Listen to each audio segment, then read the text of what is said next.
Assalamu alaikum. Sanda zuwa abba.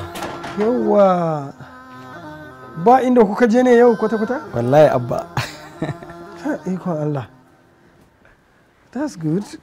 Bismillah. Sanda zuwa abba. Yawa, sanu ba.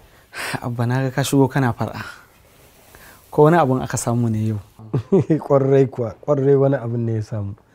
Ai ganin nan na da kai ina cikin farin ciki ne wanda ba shi misaltuwa.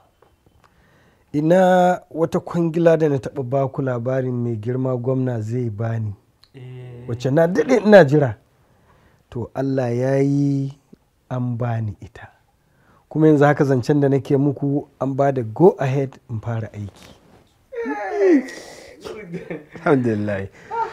Abba, ka taɓa gaya mana cewa idan ka samu wannan kwangilar akalla za ka samu riba kimanin biliyan 100.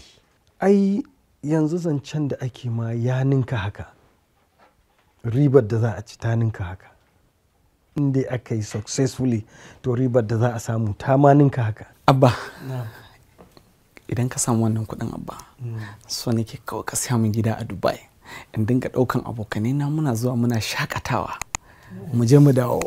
That's good, that's very good. Ai ba ma a Dubai ba, kowace ƙasa kawai ka yi magana za a je a siya maka gida. Thank you abba. Yes.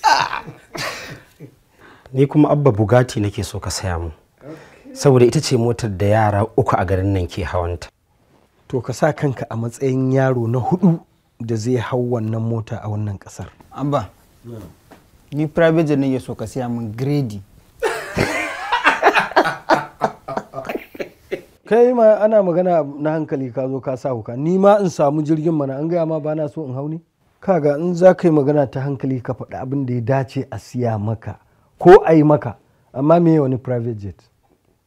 Haba, ka yi abu na hankali ma, ka daina yin na hauka. Ok, bari in je ciki. Haba, har ya sa nishaɗin ma ya abin nan. In kai tunanin abin da za a ma sai ka gaya mun ina so. Haske mai ne ga gidan kowa Afirka TV. TV3 tafarkin rayuwa.